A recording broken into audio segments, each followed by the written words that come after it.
Screen दिख रहा है? दिख रहा है? ओके। वक्रतुंड महाकाय सूर्यकोटि समप्रभ निर्विघ्नं कुरु मे देव सर्वकार्येषु सर्वदा सरस्वती नमस्तुभ्यं वरदे कामरूपिणी विद्यारम्भं करिष्यामि सिद्धिर्भवतु मे सदा। वागर्थाविव सम्पृक्तो वागर्थः प्रतिपत्ते जगतः पितरो वन्दे Parvati परमेश्वरौ। I think I did the Mangalacharana for the Vyakarana class. सदाशिवसमारम्भां शङ्कराचार्यमध्यमाम् अस्मदाचार्यपर्यन्तां वन्दे गुरुपरम्परां श्रुतिस्मृतिपुराणानामालयं करुणालयं नमामि भगवत्पादं शङ्करं लोकशङ्करं शङ्करं शङ्कराचार्यं केशवं बादरायणं सूत्रभाष्यकृतौ वन्दे भगवन्तौ पुनः पुनः। ईश्वरो गुरुरात्मेति मूर्तिभेदविभागिने व्योमवद्व्याप्तदेहाय दक्षिणामूर्तये नमः। श्री चिद्घनगणेशाय नमो मह्यं सुखं नित्यं स्वप्रकाशं व्यापकं नामरूपम् अधिष्ठानं बुद्धिबोध्यं बुद्धेर्दृक्यत्व निर्मलपारं सर्ववेदान्तवेद्यं प्रत्यक्परं महः तदेव अहन्नमत्तोऽन्येति मे निश्चिता मतिः।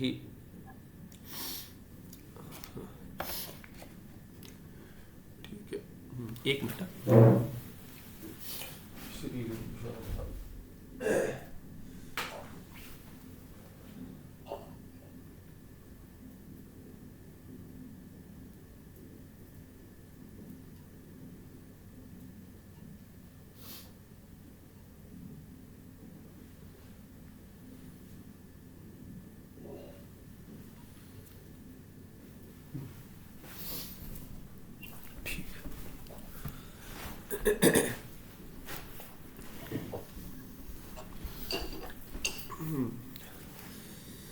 तो यहाँ पे देखा था तथा च उक्तम भागवते। स्क्रीन शेयर स्क्रीन दिख नहीं रहा है। नहीं दिख रहा? अच्छा अच्छा, मैं पूछ रहा था स्क्रीन दिख रहा है क्या? अच्छा ठीक है, share screen.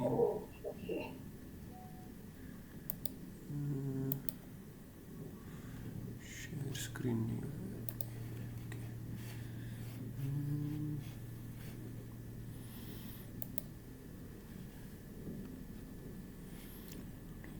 Happening here, reactions.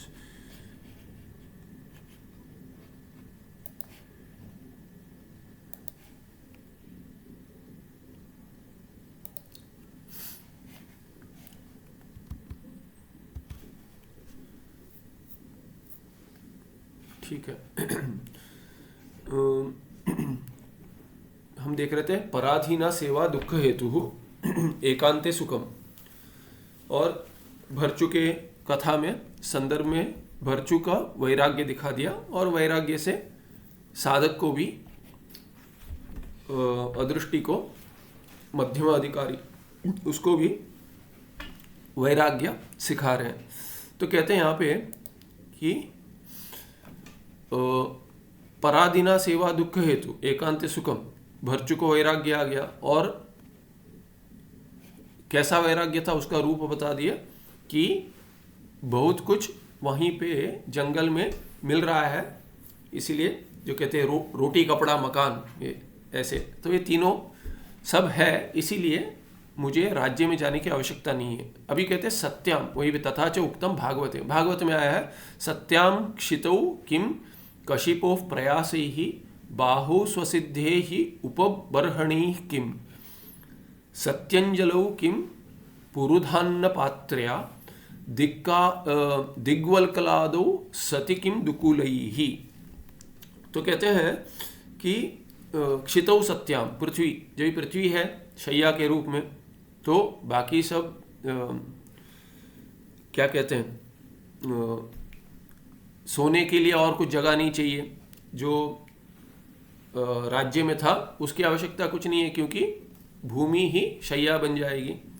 वैसे ही बाहु स्वसिद्धे, जो ये बाहु है तो क्या कहते हैं, तकिया, पिलो, उसकी क्या आवश्यकता है ही उपबर्हणी किम सती अंजलो किम पुरुधान्न पात्रया, अन्न पात्र भिन्न भिन्न क्यों चाहिए, तो सती अंजलो तो हाथ में ही भिक्षा ले सकते हैं, उसी में खा सकते हैं इत्यादि, ऐसे कि और भिन्न भिन्न खाने के लिए भी क्या चाहिए, इसीलिए कहते हैं दिक वल्कलादो सती किम दुकूलई ही, कि कपड़ों की भी क्या आवश्यकता है, भिन्न भिन्न कपड़ों की।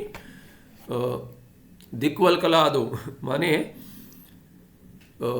इसके वृक्ष के जो क्या कहते थे, ट्रंक के बार्क कहते हैं, स्किन उसकी, तो वो भी पहन लेते हैं, पतले जो होते हैं उसको काट के। कुछ होता है जंगल में जो अभी भी आदिवासी इत्यादि पहनते हैं रिमोट एरियाज में, वैसे वो सब है। तो कपड़ों की भी क्या आवश्यकता है, भिन्न भिन्न इत्यादि ऐसे भागवतम में कहा गया। और अगले श्लोक, वहीं पर अगला श्लोक है, चीराणि किम पथि न सन्ति दिशन्ति भिक्षाम नैवांग्री पाहा परभृत सरितो अपि अशुष्यन् रुद्धा गुहा किम अजिनोवती नोपसन्नान कस्माद् भजन्ति कवयो धनदुर मदान्धान।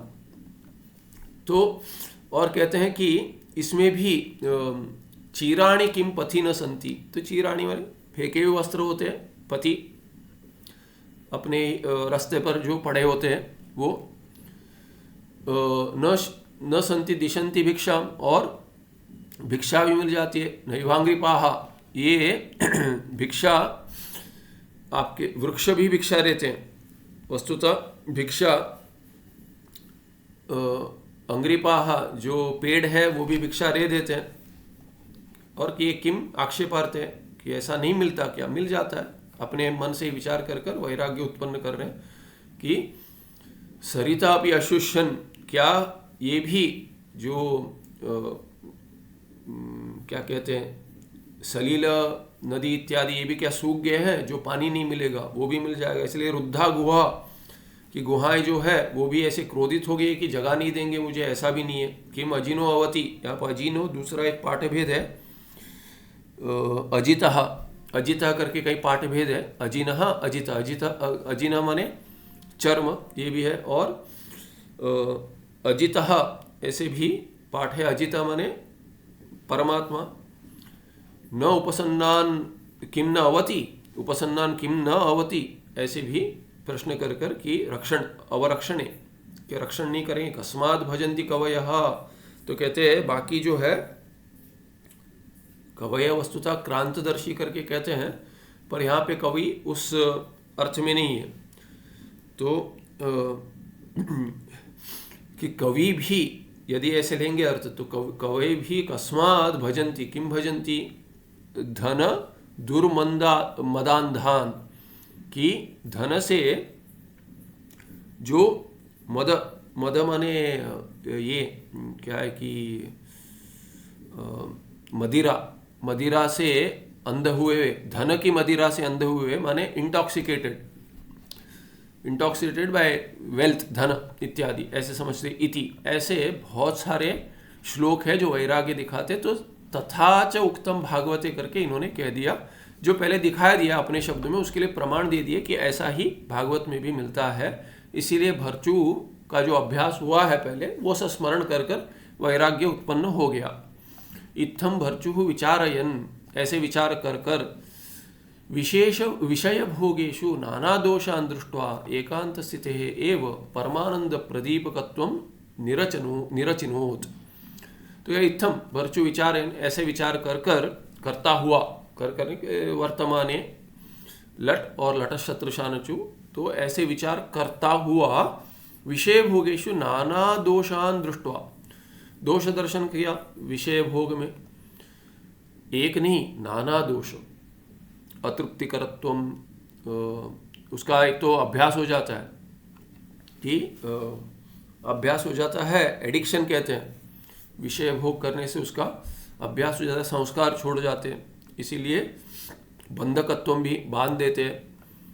और जितना अभी किसी विषय से आनंद प्राप्त हुआ है उतना ही ग्रहण करेंगे तो अगली बार उतना आनंद प्राप्त नहीं होता है, और ग्रहण करना पड़ता है। इसलिए अतृप्ति करत्व, तृप्ति नहीं देते इत्यादि दोषे दृष्ट्वा।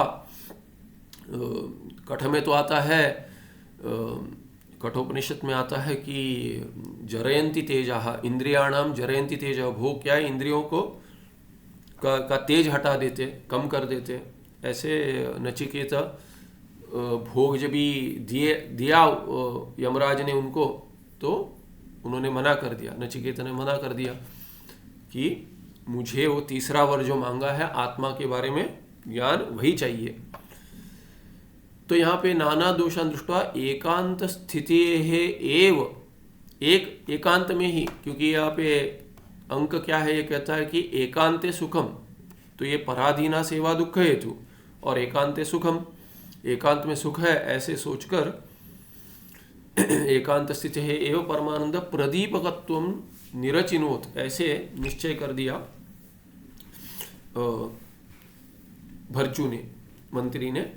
और फिर क्या, स्त्री पुत्र धनादि नाम, पहले आया था दारा अपत्यम, दारा और अपत्य आया था पहले, दारा अपत्यम करके समास में हुआ था, दारा अपत्यम, अपत्यम व्याकरण जो पढ़े थे याद है कि तद्धित प्रत्ययात है कि अण्ण इत्यादि, तस्य अपत्यम पुमान स्त्री इत्यादि, तो यहाँ पे अपत्य आया था, वही पुत्र यहाँ दे दिए। स्त्री पुत्र धनादीनाम दुख निधानत्वम एकांत स्थिते है सुख हेतुत्वम च भर्चु यथा निश्चिकाय तथा इदानीं वर्ण्यते।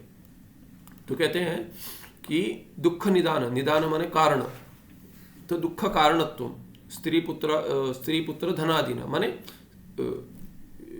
जो भी विषय है आदि पद से सभी विषय का ग्रहण हो जाएगा, तो ये सब दुख का कारण है।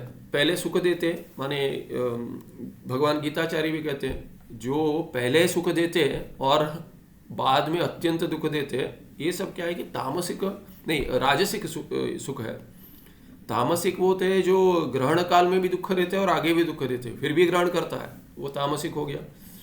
और जो सात्विक सुख है वो कैसा है, उसका रूप क्या है, कहते हैं कि सात्विक रूप वो होता है जिसमें पहले तो दुख देता है, बाद में आत्यंतिक सुख देता है। इसीलिए स्त्री पुत्र धन इत्यादि अभी लगता है कि सुख दे रहे हैं, सुख दे रहे हैं, सुख दे रहे हैं, पर ये जितना सुख देते हैं उतना दुख भी देते हैं। हाँ, व्यवहार करने के लिए तो संभव नहीं, यदि कहेंगे ये दुख देते हैं तो हम सुख की ओर ही देखते हैं कि अधिक सुख देते हैं, ऐसे ही भ्रांति होती है वस्तुतः। तो जब भी हम अनादिकाल से जन्म देखेंगे तो स्त्री पुत्र धन इत्यादि तो कभी भी थे, ऐसे नहीं कि स्त्री पुत्र धन इत्यादि नहीं चाहिए, स्त्रियों के लिए पुरुष, पुरुष के लिए स्त्री नहीं चाहिए, ऐसा नहीं कह रहे, पर यह क्या है कि इससे मोक्ष की प्राप्ति नहीं होगी, परम पुरुषार्थ की सिद्धि नहीं होगी। जिसको सुख मिलता है विषय ग्रहण में वो विषय ग्रहण करेगा, जिसको दान में सुख मिलता है वो दान करेगा, जिसको कर्मयोग में दूसरे का भला करने में सुख मिलता है वो भला करेगा। ये सब परंपरा से कारण बनते हैं मोक्ष के लिए, किंतु साक्षात कारण तो श्रवण मनन निध्यासन ही है, संन्यास इत्यादि। तो इसीलिए भर्चु का जो वैराग्य है वो संदर्भ में उत्पन्न हुआ है, वो तो गृहस्थ है। इसीलिए अभी वैराग्य उत्पन्न जब भी हो रहा है कि राजा की इतनी सेवा की उसके बाद भी मुझे ऐसा फल मिला, तब वैराग्य सहज उत्पन्न हो गया।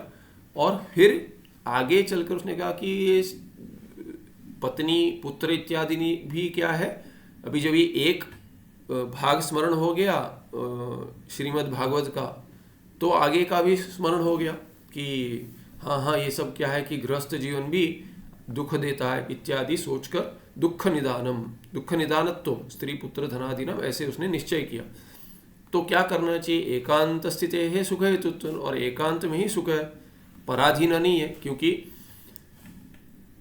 गृहस्थ जीवन, गृहस्थ को तो स्तंभ माना जाता है, मुख्य स्तंभ माना जाता है, क्योंकि बाकी तीन आश्रम में तो गति गत्यर्थ का धातु भी है कि ब्रह्मचारी भी चरति, चर धातु है ब्रह्मचारी, ब्रह्मचारी आश्रम में वो घर में नहीं रहता। गृहस्थ एक ही है जो गृह तिष्ठति, जो घर में रहता है वही गृहस्थ है वस्तुतः।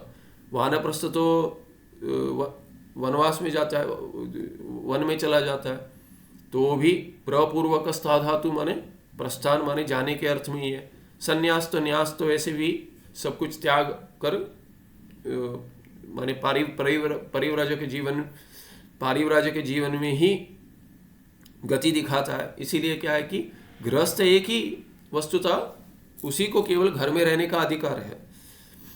तो सबको दान कर कर इत्यादि, भोजन इत्यादि देकर, भिक्षा देकर, उनका ब्रह्मचारी और सन्यासी का, वानप्रस्थी तो वन में रहते हैं, तो उनके जीवन के लिए भी यह आधार है गृहस्थ, इसीलिए क्या है कि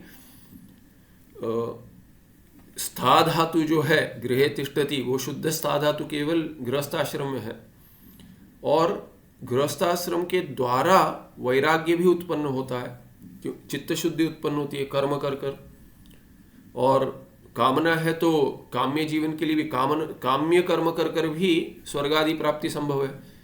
इसीलिए स्तंभ माना गया है गृहस्थ जीवन को। तो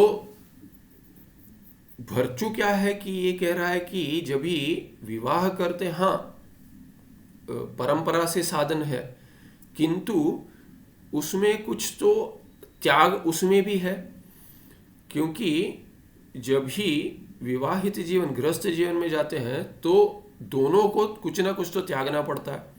जो मैं चाहता हूँ वही नहीं कर सकता हूँ, पत्नी को जो चाहिए वो भी करना पड़ेगा, और पत्नी भी वैसे जो वो चाहती वो नहीं कर पाती, पति को जो चाहिए करना पड़ेगा। इसीलिए it's a life of compromise. दोनों को जो एक दूसरे को ठीक है वो करना चाहिए, ऐसा जीवन है।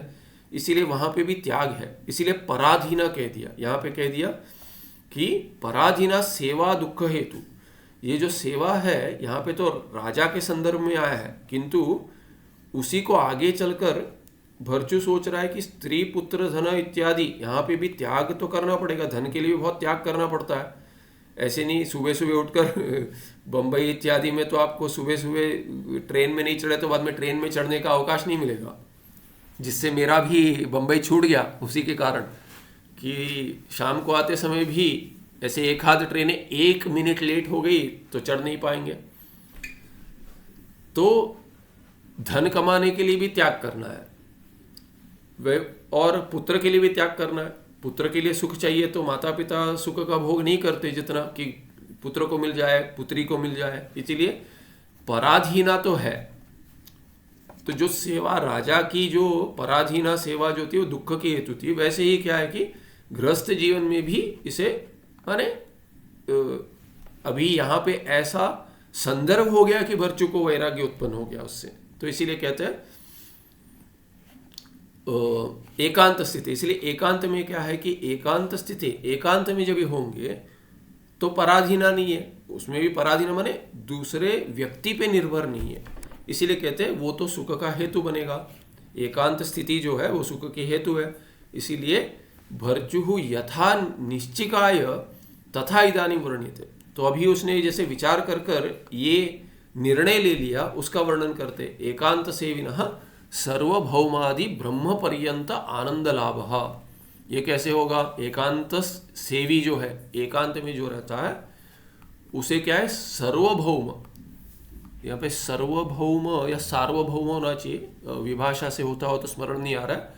सर्वभौम, सर्वभौम का सर्वभौम, सार्वभौम होना चाहिए। दोनों जगह आदि वृद्धि होगी लगता है, सार्वभौम आदि या सर्वभौम भी होगा, पाठभेद में होता है, व्याकरण में तो स्मरण नहीं आ रहा कैसे होता है, पर सार्वभौम प्रसिद्ध है। सार्वभौम आदि ब्रह्म पर्यंत, तो सार्वभौम ने पदवी है कि हिरण्यगर्भ पर्यंत, ब्रह्म पर्यंत आनंद लाभ होता है। तो ये 233 अंक में कहते हैं। वहाँ पे कहते तथा ही संदर्भ में बताते कि भर्चु को कैसे विचार आया, उसने कैसे ऐसा निर्णय लिया। तो क्या तथा ही उदधि मेखलायाः वसुधायाः अधिपस्य अप्रतिहत पराक्रमस्य। ये अभी तैत्रीय में ब्रह्मानंदवल्ली, आनंदवल्ली कहते हैं, ब्रह्मवल्ली कहते हैं। जो दूसरी वल्ली है उसमें आनंद मीमांसा आती है। वहाँ पे मनुष्य का आनंद क्या है, एक आनंद मनुष्य का क्या होगा, उसका वर्णन कर रहे हैं, उसको लेकर वर्णन कर रहे हैं कि ऐसे पूरे अधिक क्या उदधि मेखलाया वसुधाया, ऐसा जो ये है, जो एम्परर कहते हैं वैसे वाला, अधिपस्य, ऐसा जो सभी संपूर्ण भूमि वसुधा का यदि अधिपति होगा, अधिप, तो तस्य अप्रतिहत पराक्रमस्य, और दूसरा कोई ऐसा पराक्रमी है ही नहीं, ऐसा कोई वीर शूर है नहीं। और नथाखिल नत अखिल सामंतस्य नवयौवनस्य, तो वही दिया है वहाँ पे तैत्तिरीय में कि युवा स्यात् साधु युवा, ऐसे दिया है, युवा होना चाहिए, साधु युवा होना चाहिए। ऐसे सर्व विद्या विशारदस्य, वो भी दे दिया वहाँ पे, ये दे दिया कि क्या, श्रोत्रियस्य चाकामः तस्य, तो श्रोत्रिय भी होना चाहिए। तो सर्व विद्या विशारदस्य माने श्रोत्रिय है, ऐसा कोई यदि राजा होगा। और क्या है कि अनुकूल सकल परिवारस्य, और ऐसा भी नहीं कि परिवार भी अच्छा है, कि ऐसा परिवार में कोई झगड़ा इत्यादि नहीं है, तो वैसे परिवार वाला है, अनुकूल सकल परिवार जिसका हो, ये सब बहुव्रीहि है। जिसका सर्व विद्या का विशारद है जिसका, और अनुकूल सकल परिवार है जिसका, और सार्वभौमस्य, यहाँ पे देखिए सार्वभौम दे दिए, सार्वभौम में सार्वभौम होना चाहिए। सार्वभौमस्य, जो सार्वभौम माने पूरी भूमि पर जिसका राज है, वैसा जो महाराज है, जो सार्वभौमस्य आनंद मानुष आनंद इत्युच्यते, उसको एक मानुष आनंद कहा गया। मनुष्य के, सामान्य मनुष्य का नहीं, ऐसे मनुष्य का जो आनंद होगा। ये तो क्या है कि ये दिस इज क्या है कि ये जैसे कहते हैं ना कि अंडर आइडियल कंडीशंस करके कहते हैं, वो वाला है। जैसे आप कुछ लेने जाएंगे, कहेंगे अंडर आइडियल कंडीशंस, माइलेज कितना देती है गाड़ी, under ideal conditions, factory conditions ऐसे देती है।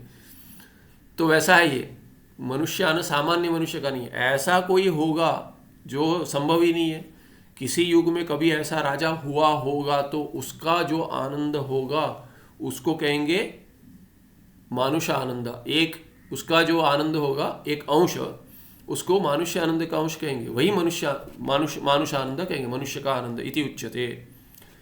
सह अपि आनंदः सातिशय एव, तो ऐसा आनंद यदि प्राप्त हो सकता है किसी को, तो वो आनंद क्या होगा, कहते वो भी सातिशय होगा, माने वो भी सीमित होगा, उससे अधिक भी आनंद है।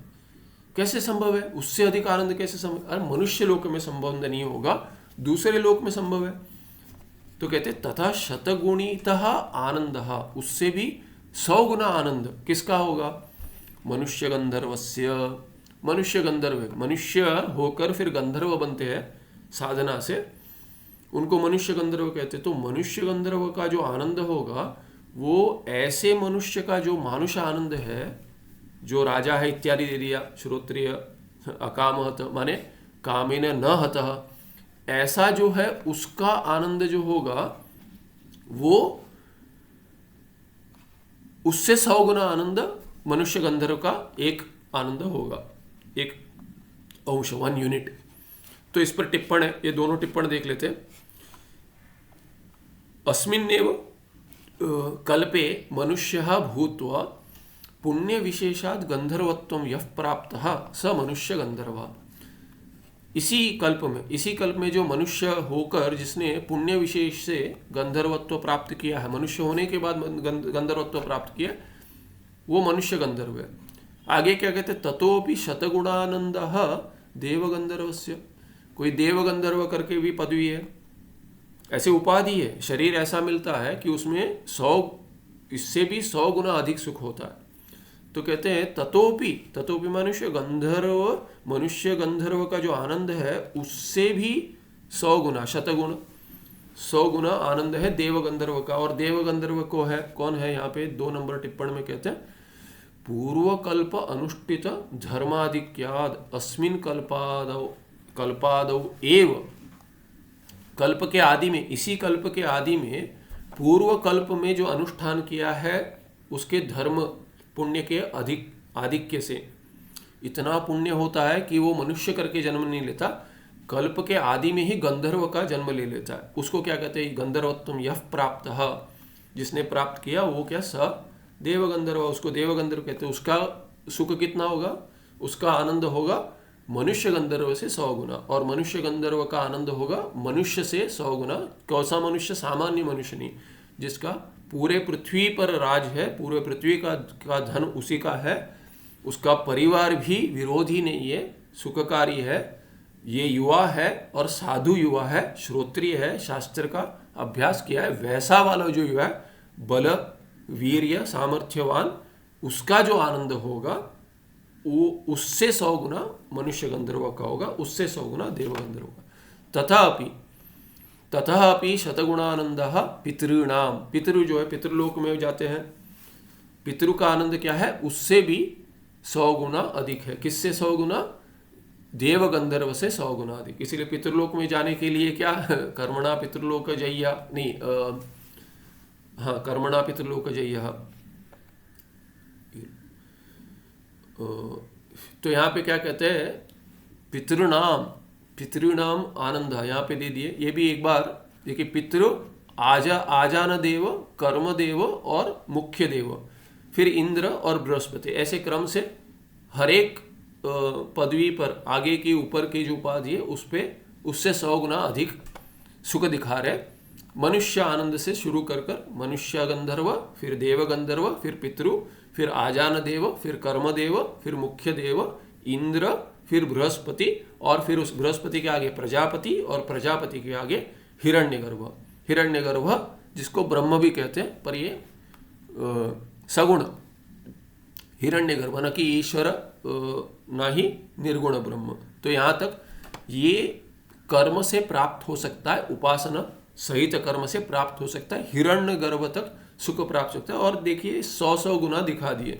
अभी इस पर वर्णन किया वो एक बार देखकर यहाँ चलते कि इनका माने लक्षण क्या है, वो टिप्पण में दिए। तो टिप्पण में कहते हैं, पितृलोकेशु चिरकालम ये वसंती, बहुत लंबे समय तक पितृलोक में रहते हैं। उनको क्या कहते हैं, वो पितरः, और उनका लोग को पितृलोक कहते हैं। तो क्या अग्निषु आतादयः ते पितरः, अग्निषु आत्तादयः ते पितरः।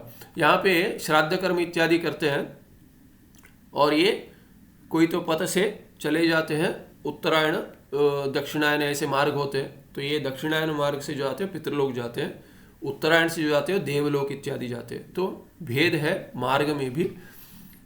और फिर क्या कह दिया हो गया, पितरा, इनका सुख कितना 100 गुना अधिक होगा देव गंधर्व से। फिर कहते कल्पारंभे एव ये देवत्वं प्राप्ताः ते आजान देवाः, जो कल्प के आरंभ ही देव बन गए, गंधर्व नहीं देव बन गए, उनका सुख पितृ से 100 गुना अधिक होगा, उनको आजान देवा कहते हैं।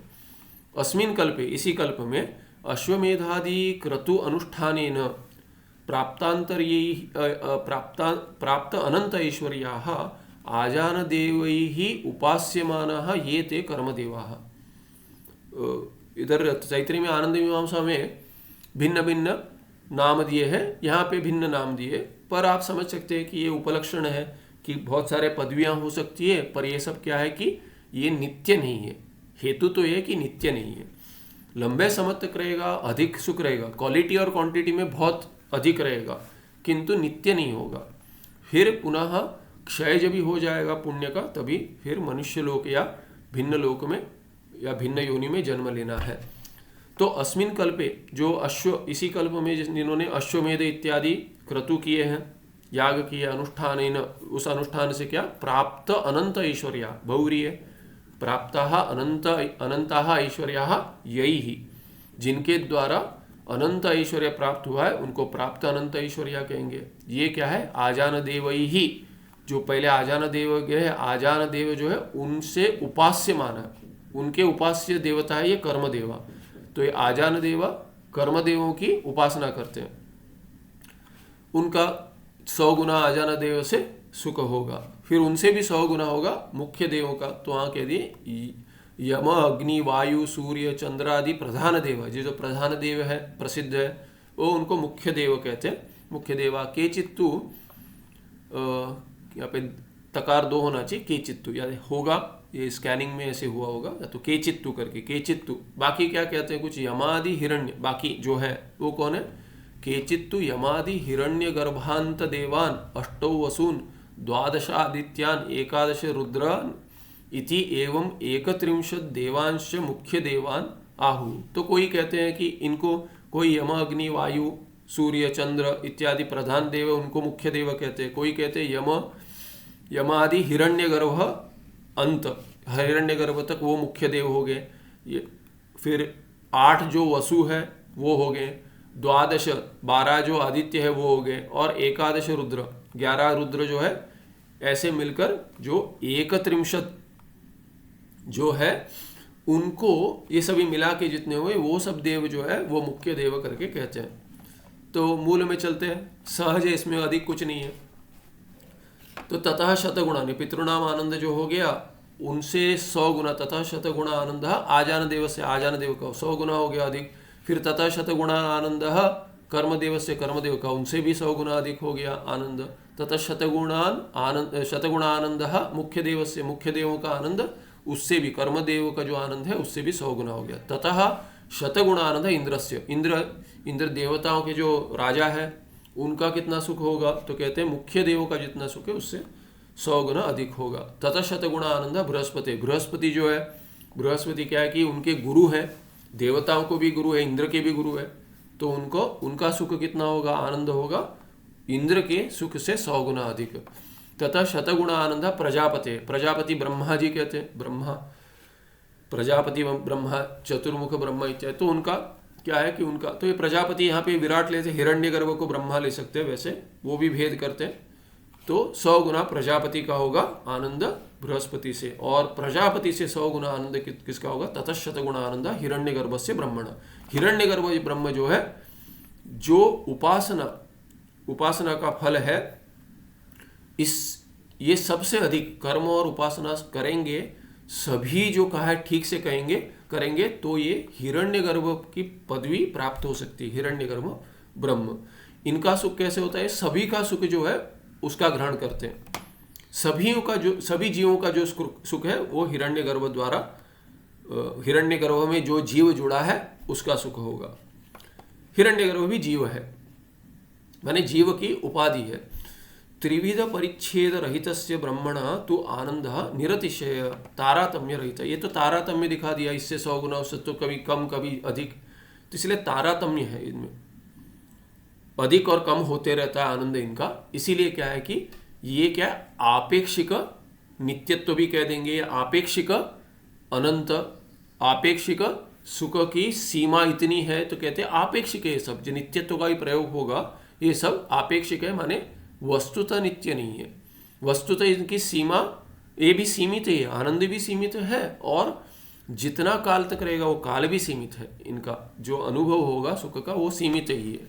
इसलिए कह दिया जो ब्रह्म है ये हिरण्यगर्भ से ब्रह्मणा, ये षष्ठी है सामानाधिकरण में, तो हिरण्यगर्भ को भी ब्रह्म कहते हैं, वैसे हिरण्यगर्भ ब्रह्म का आनंद प्राप्त हो सकता है कर्म और उपासना से। किंतु त्रिविध परिच्छेद रहित जो है, 3 परिच्छेद काल वस्तु और देश परिच्छेद शून्य जो ब्रह्म है, वैसे ब्रह्म का आनंद जो है वो निरतिशय है, क्योंकि वो स्वरूप ही है। निरतिशय आनंद माने अपना स्वरूप आनंद ही है, वो भोग्य आनंद नहीं है, वो स्वरूप में ही आनंद है, वो तो निरतिशय है, सातिशय नहीं है।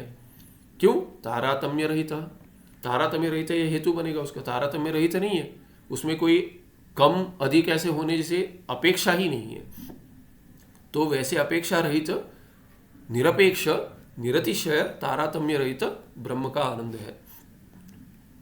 न तत्र दुःखलेशो अपि अस्ति, वहाँ पे दुख का लेश भी नहीं है। बाकी जगह किंचित दुख हो जाएगा, कभी दूसरे का दुख सुख अधिक देखकर भी किसी को दुख प्राप्त हो सकता है, देवताओं को भी हम देखते पुराण आदि कथाओं में। इत्थम प्राप्तव्यस्य आनंदस्य, जो प्राप्तव्य आनंद है, अच्छा ये चाहिए, मिल सकता है, तो इसके लिए क्या कर सकता हूँ, ये साधना देखकर उसका अनुष्ठान कर कर ये प्राप्त कर सकते हैं, प्राप्तव्य है। ऐसा प्राप्तव्य आनंद जो है, इत्थम इस प्रकार से, क्रमः आनंद से क्रम, प्राप्तव्य से आनंद से क्रम, तैत्तिरीय उपनिषदि जो मैंने बतलाया तभी, तैत्तिरीय उपनिषदि ब्रह्मवल्याम अष्टम अनुवाके वर्णिता। तो अष्टम अनुवाक 8वें अनुवाक में दूसरे वल्ली में, जो ब्रह्मवल्ली कहते हैं, आनंदवल्ली कहते हैं, ब्रह्मानंदवल्ली कहते हैं, उस वल्ली में 9वें अनुवाक में इसका वर्णन है, जिसको आनंद मीमांसा कहते हैं। और उसमें क्या कहा गया है कि जो आनंद दिया है, इससे 100 गुना, इससे 100 गुना, वहां पे कहा गया कि जिसको यदि वैराग्य होगा, मनुष्य आनंद में जिसको वैराग्य होगा, माने नहीं चाहिए उसको, ये आनंद ही नहीं चाहिए, ये विषय आनंद नहीं चाहिए, उसे इसके अगले वाली पदवी जो है उसको जो 100 गुना आनंद मिलता है वो प्राप्त होता है। जिसको वैराग्य है उसको जिस विषय में वैराग्य है उससे जितना सुख उत्पन्न हो सकता है उससे 100 गुना अधिक आनंद प्राप्त होता है। ऐसे ही अगले पदवी में उसको अगर यदि उसमें भी वैराग्य हो तो उससे अधिक 100 गुना अगली पदवी में आनंद प्राप्त होता है, अगली उपाधि में वो प्राप्त हो जाता है। ऐसे कर कर कैसा दिया है वैरागी कैसा, श्रोत्रियस्य चाकामहतस्य, वही श्रोत्रिय और अकामहत जो है उसको प्राप्त होगा, ऐसे कहा गया। ये वस्तुतः मानुषानंद में श्रोत्रिय शब्द नहीं आता है, वहां पे मानुषानंद जहां पर है वहां पे राजा का कहा गया, साधु करके कहा गया, श्रोत्रिय नहीं कहा गया, वहां पे साधु युवा। पहले मैंने श्रोत्रिय का शब्द का प्रयोग किया था, पर श्रोत्रिय च अकामहतस्य ये वैरागी का है, जो काम से हत नहीं है और उसको जो नहीं चाहिए ये सुख नहीं चाहिए विषय सुख, और श्रोत्रिय है तो उसको जो मानुषानंद है उससे अधिक जो 100 गुना आनंद जो मनुष्य गंधर्वों को मिलता है वही मनुष्य पदवी में ही प्राप्त हो जाएगा।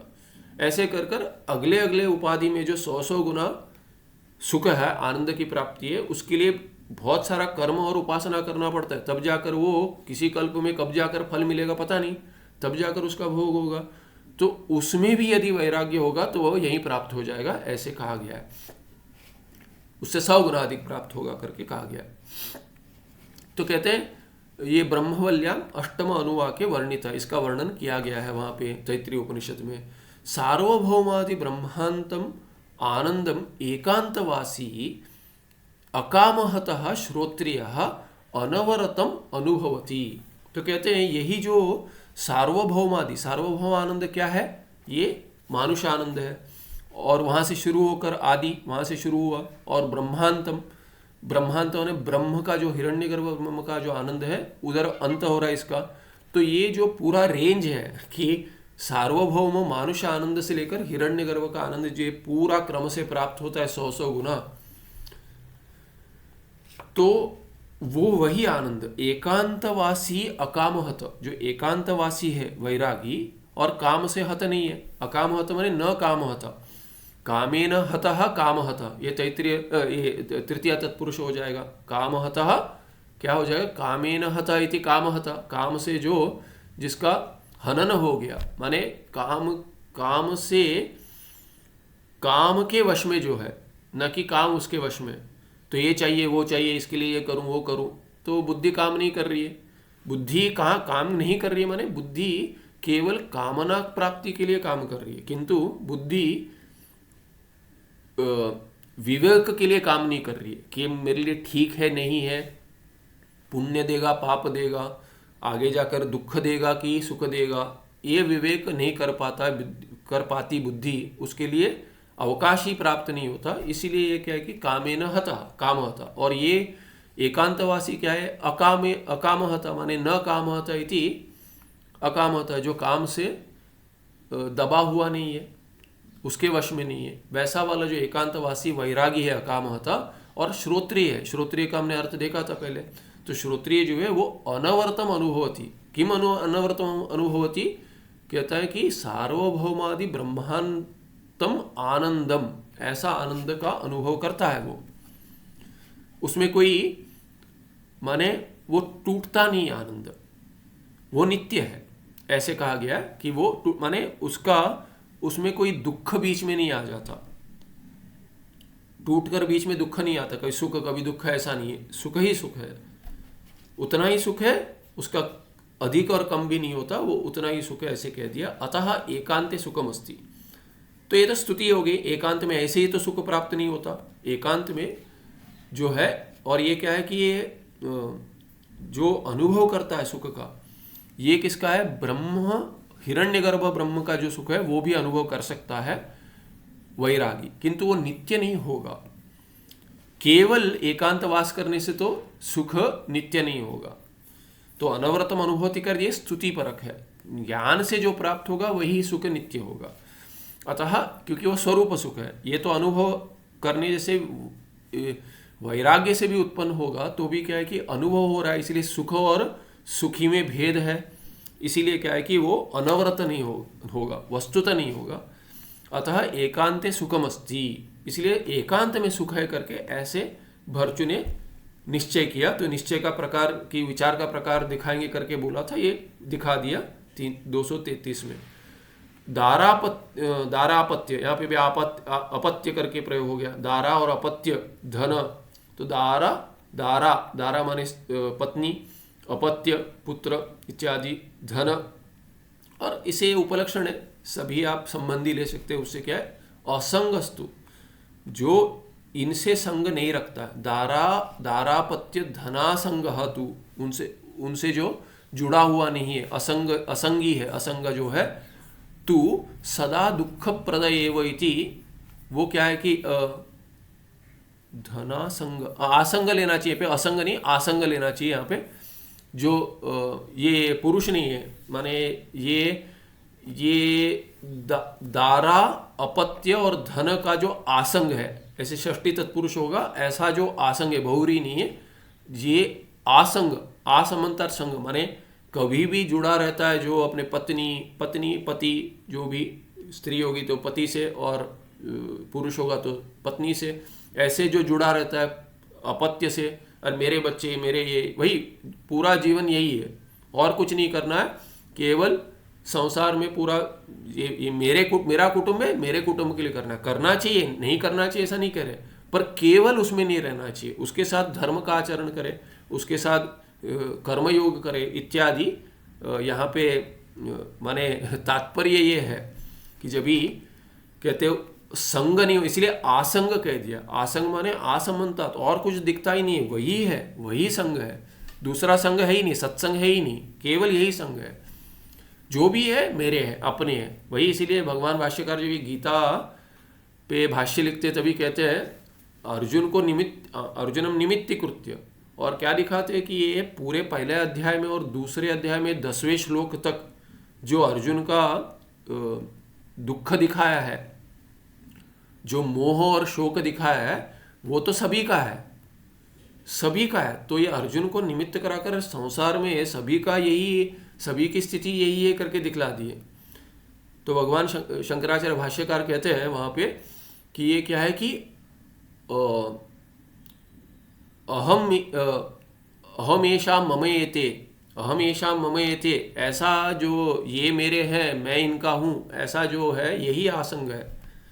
तो वहाँ पे जो भगवान भाष्यकार कहते हैं वही अर्जुन को हो गया, मैं इनका हूँ और ये मेरे हैं, अपने हैं, इसलिए मैं इनसे युद्ध नहीं करूँगा।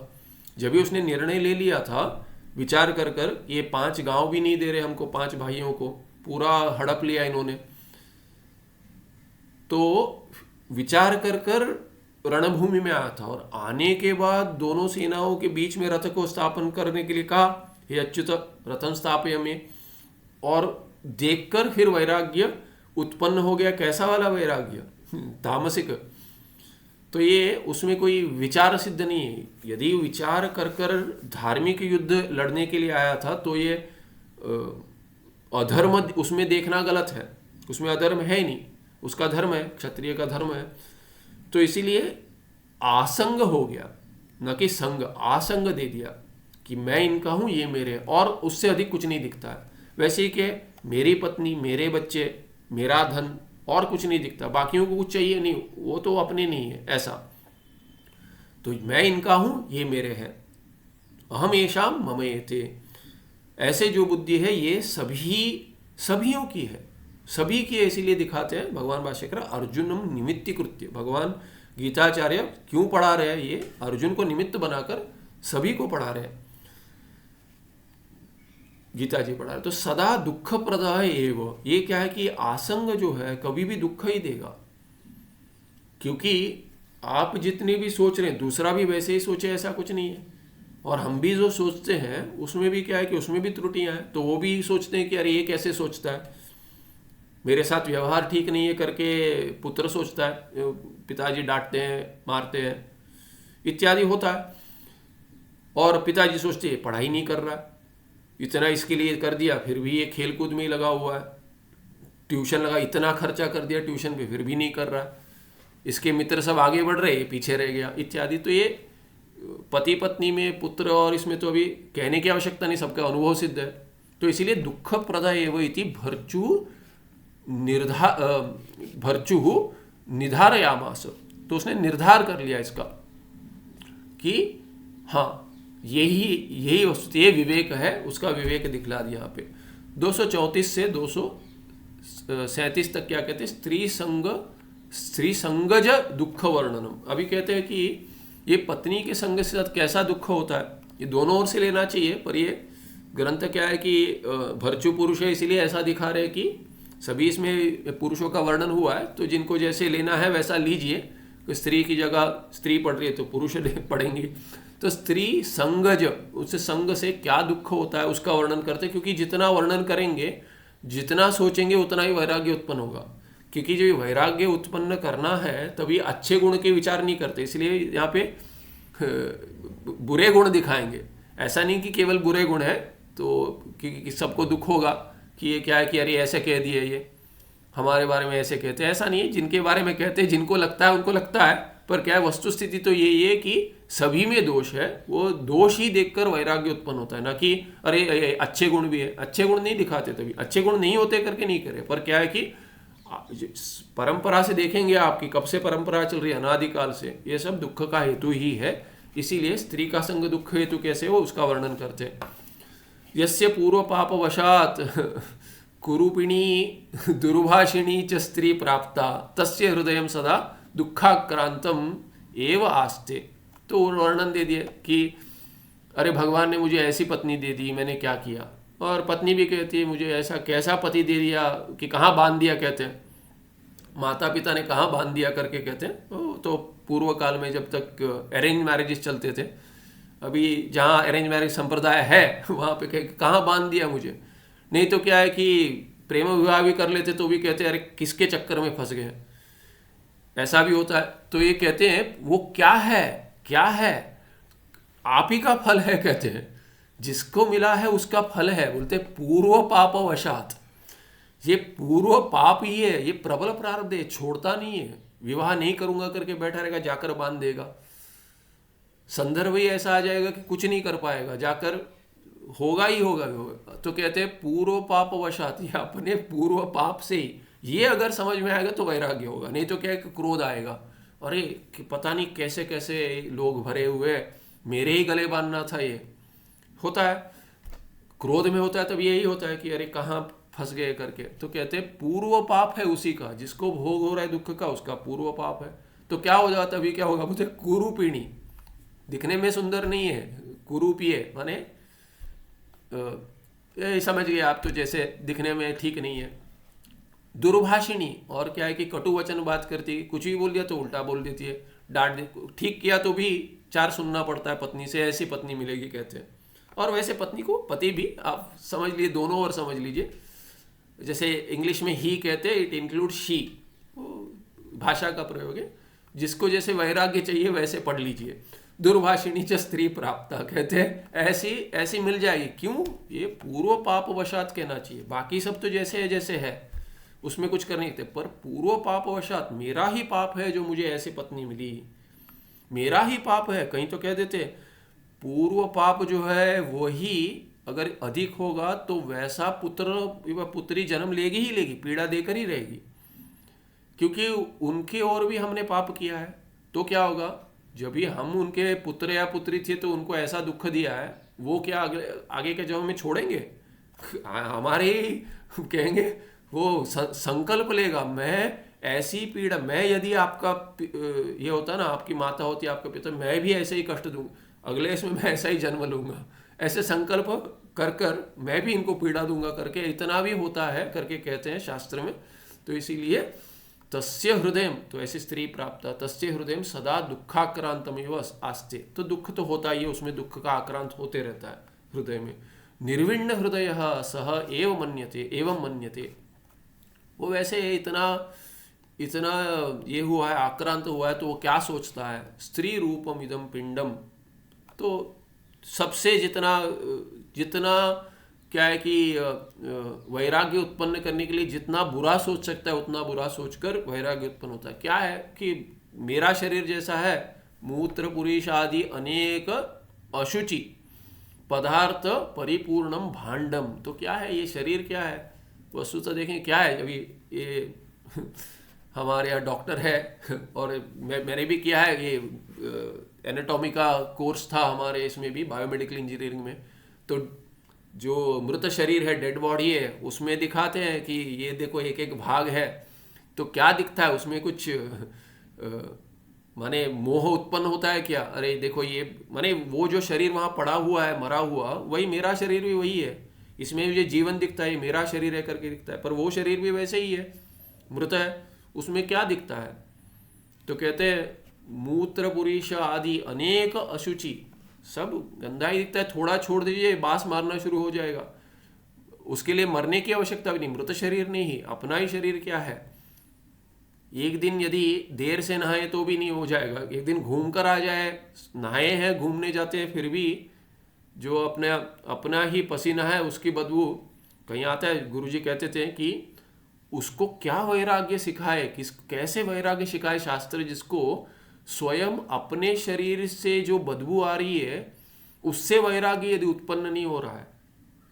सुबह उठते हैं, दांत अगर नहीं मांजेंगे तो उठते ही क्या हो जाता है मुंह में के, कि ऐसा टेस्ट भी अच्छा नहीं लगता है, खा नहीं पाते, पानी नहीं पी पाएंगे। पहले क्या है कि उसको मुंह साफ करना है, इतना माने अपना ही शरीर ऐसा है, दूसरे इससे वैराग्य नहीं उत्पन्न होता है, उनका वैराग्य, उनका शरीर कैसा होगा, हमारे जैसा ही शरीर है।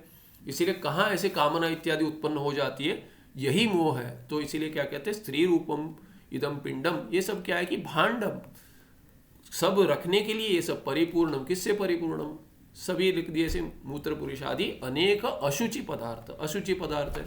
तो कहते हैं भगवन, हे भगवन, कस्य वा मम पापस्य शिक्षणाय इयं भवता मे दत्ता। तो वो क्या सोचता है अभी, तो ये सब जब भी देख लेता है, ये कैसे मैं फंस गया इसमें, ऐसे विचार करता है वैराग्य कि कस्य वा मम, कैसे वाला मैं रहूंगा, कैसा पाप, कस्य वा मम पापस्य, कैसा पाप होगा मेरा कि ऐसे पत्नी के साथ बांध दिया जो कटुभाषिणी है, दुर्भाषिणी है, कुरूपिणी है इत्यादि, ऐसे सोचते हैं।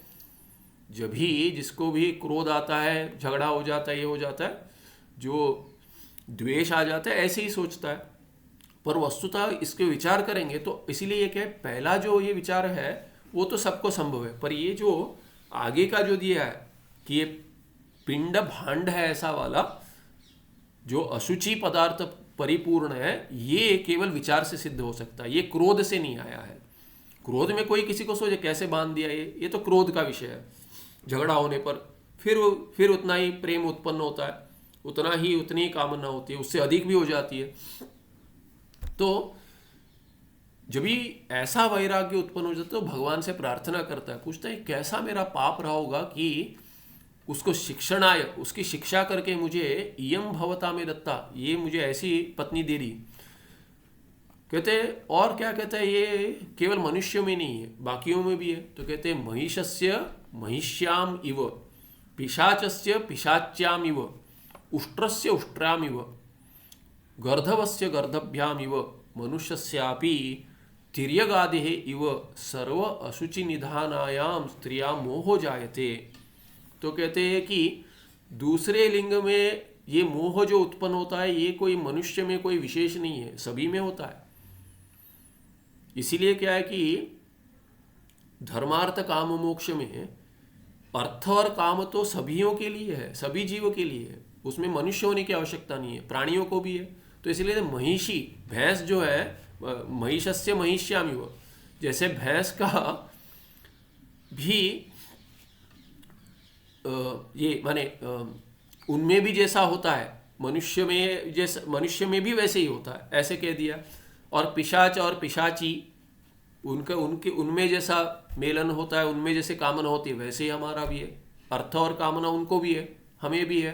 क्या विशेष है इसमें, कोई भेद नहीं है।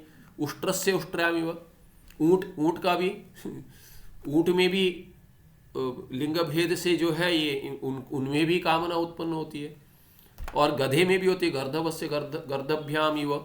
ऐसे ही मनुष्य से भी, मनुष्य का भी क्या है, तिर्यगादेर इव, प्राणी जो है, तिर्यग माने जो टेढ़े चलते हैं, टेढ़े चलते माने सीधे, टेढ़े चलते माने उनके शरीर भूमि से पैरेलल होता है, माने प्राणी। तो तिर्यगादेर इव सर्व अशुचि निधानायाम स्त्रिया मोह जायते। तो ये पहले ही निर्णय कर दिया कि अशुचि का निधान है, उसमें वैसे स्त्री पिंड में पुरुष को मोह उत्पन्न हो जाता है, मनुष्य को भी जैसे प्राणियों को होता है करके इस विचार किया इसने। वैराग्यमंतरा व्यभिचारादि दोष रहितायाः स्त्रियाः परित्यागे महान दोषः। तो कहते हैं बिना वैराग्य, वैराग्यमंतरा ऐसे सोचेंगे, ये केवल कहने से नहीं होता, वैराग्य वस्तुतः होना चाहिए, नहीं तो क्या होता है व्यभिचार हो जाएगा। व्यभिचारित दोष रहिताया, यदि व्यभिचार होगा तो महान दोष, यदि नहीं होगा तब वैराग्य प्रतिफलित होगा। तो कहते हैं वैराग्यमंतरा व्यभिचारादि दोष रहिताया स्त्रियाः परित्यागे। जो पत्नी है, यहाँ पे स्त्री से पत्नी लेना है, ये पत्नी का यदि त्याग करे पुरुष, विवाहित पुरुष, कैसे स्त्री का, जिसका कोई व्यभिचार नहीं है, साधु है, साधु है माने गृहस्थ जीवन में पति के साथ ही रह रही है, बाहर किसी के साथ संबंध नहीं है, ऐसा अर्थ है। व्यभिचार नहीं है, व्यभिचार आदि और बाकी भी दोष रहित ऐसी जो स्त्री है, विवाह तो कर लिया पर वैराग्य नहीं उत्पन्न हुआ और क्रोध से वो कुछ भी हो, स्त्रियाः परित्यागे, यदि परित्याग कर दिया उसने पुरुष ने तो महान दोष। जैसे अभी कहते हैं डिवोर्स इत्यादि, ये तो संप्रदाय है नहीं, माने शास्त्र में ऐसा डिवोर्स करके कुछ नहीं है। गृहस्थ जीवन में गए तो उसके आगे या तो मृत्यु या तो वानप्रस्थ संन्यास, उसके दूसरा कुछ तीसरा उपाय नहीं है। या तो संन्यास के जीवन में ले ले या तो मृत्यु प्राप्त कर ले, वो उसमें अभी फिर छोड़कर दूसरा विवाह कर ले, तीसरा कर ले, ये नहीं है। हाँ, दूसरा तीसरा विवाह यदि उत्पन्न नहीं होते, प्रजा उत्पन्न नहीं होती तो करते थे, तो वो तो भिन्न कारण है, पर पत्नी को नहीं छोड़ते थे। पत्नी को छोड़ने का कोई ये नहीं है, क्योंकि पत्नी क्या है कि ये यज्ञ संयोग में पत्नी करके पति के साथ नकार जुड़कर व्याकरण में भी रूप सिद्धि होती है। ठीक है, ये तो वस्तुतः संदर्भ में कह दिया, तो ऐसा कहीं शास्त्र में नहीं है, शास्त्र में संभव नहीं है, ऐसे शास्त्रीय रीति से संभव नहीं है। तो ये इसीलिए क्या कि त्याग करने से महान दोष होता है। पत्नी पति को छोड़ देती है बिना वैराग्य के, या पति पत्नी को छोड़ देता है बिना वैराग्य के, ये महान दोष का कारण है। तो अस्या, महान दोष माने पाप कार्य। अस्या मम स्त्रियाः कुत्सितम इदम रूपम दुर्भाषणम च मम पूर्व कर्मानुसारेण प्राप्तम। तो कहते ये क्या है कि,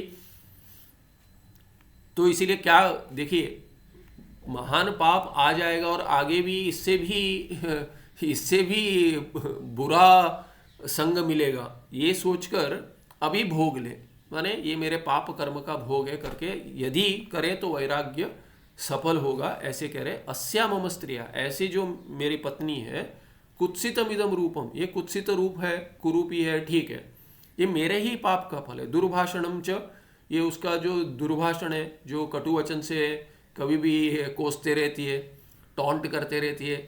अरे कैसे कटु वचन, कैसे माने चुभने वाला बात करते हैं, सुन के ऐसे चुभ जाता है वैसे हर बात में, तो ऐसे कहते ऐसे करती है।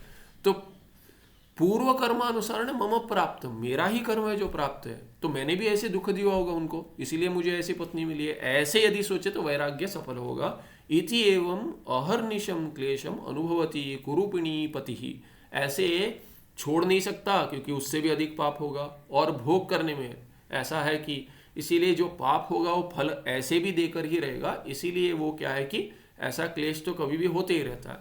और एक कुत्सितम पे टिप्पण है क्या, यहाँ पे टिप्पण तो नहीं दिख रहा है, पता नहीं क्या है, ठीक है। ये पन्ना पलट देते हैं।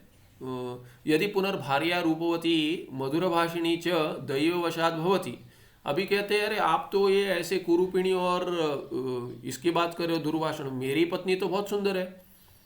कोई सोचेगा मेरी पत्नी तो बहुत सुंदर है और ऐसे मैं जो कहता हूँ तो बड़े प्यार से उत्तर देती है, ऐसा तो है नहीं कि दुर्भाषिणी हो। तो कहते मधुरभाषिणी है, तो बहुत आनंद आता है जब ये बात करती है, तो लगता है कि अरे कितना प्यार से बात करती है, मैंने डांट दिया तो भी प्यार से बात करती है। तो कहते हैं यदि पुनर्भार्या रूपवती, अच्छी दिखने वाली, सुंदर भी हो, मधुरभाषिणी, अच्छा बात करने वाली हो, दैववशा, दैव माने पुण्य, पुण्य के से यदि संभव भी हो, भवती तदा सा कुरूपिणीम अपेक्षा अपि अधिक दुख हेतुर्भवती। अभी कहते हैं कि वो जो पहले वाले जो वैराग्य कारक है, ये सुंदर पत्नी और जो अच्छा बात करेगी वो तो उससे भी अधिक दुख देगी। कैसे? ये तो प्रश्न उठेगा कैसे। ये तो वैराग्य का संदर्भ में कह रहे हैं। कांचन कांचन प्रतिम क्या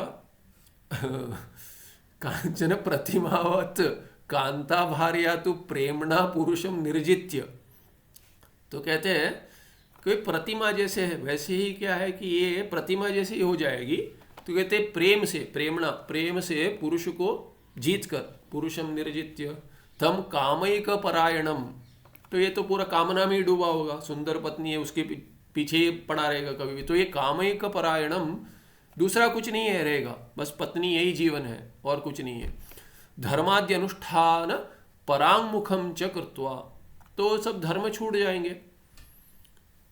तो यदि सभी अपने पत्नी से ही बातचीत और उस प्रेम में ही यदि लगा है तो धर्मादि अनुष्ठान कब करेगा भाई? तो इसीलिए आगे चलकर तो जीवन ठीक हो जाएगा, कुरूपी होगी तो धर्म उत्पन्न होगा, ऐसे कह रहे हैं। वैराग्य कारक कह रहे धर्मादि अनुष्ठान परांगमुखम च, कि वो छोड़ देगा धर्म, इसीलिए कृत्वा परम पुरुषार्थ अभागिनम एव विदधाति। तो उसको उसका भागी नहीं बनेगा, परम पुरुषार्थ मोक्ष का भागी नहीं बनेगा। क्यों भाई? देखिए वस्तुतः क्या, देखिए ये नहीं निंदा न्याय है। माने निंदा, स्त्री की निंदा ऐसे नहीं कर रहे, पुरुष की भी निंदा ही ऐसी ही होगी। स्त्री वो क्या है कि पुरुष क्या कम है, 4 कदम आगे ही है। तो शक्ति में भी अधिक है कहेंगे तो मार पीटने वाले भी है, और बुरा बात करने के लिए कटु वचन में भी वैसे ही है। तो इसीलिए एक ओर से दिखा रहे, दूसरे ओर से भी समझना चाहिए।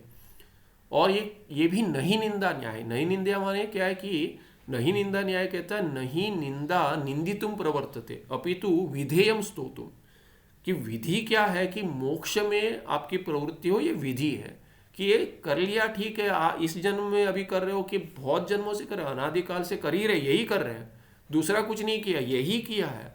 जो बनना था सब बन चुके हैं। राजा वाजा बोल रहे, राजा भी बन चुके हैं, देव भी बन चुके हैं, पितृलोक में तो गए ही हैं। अच्छा, तो ये बाकी प्राणी ऐसे जो अच्छे प्राणी है ताकतशाली, वो भी बन चुके हैं। अच्छा, सभी बन चुके, ये सभी बन चुके हैं हम।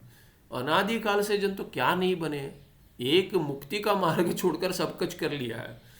तो इसीलिए कहते हैं ये मुक्ति में, परम पुरुषार्थ में विधि दिखाने के लिए, वैराग्य उत्पन्न करने के लिए बाकी इसमें निंदा करते। निंदा में तात्पर्य नहीं है, इनकी निंदा में, स्त्री निंदा में या किसी की निंदा में तात्पर्य नहीं है वस्तुतः। उसके द्वारा कह रहे हैं कि आपकी स्त्री कुरूपी हो, पत्नी या अच्छी हो बुरी हो, दोनों इसमें आपको छोड़ना ही है धर्म के लिए।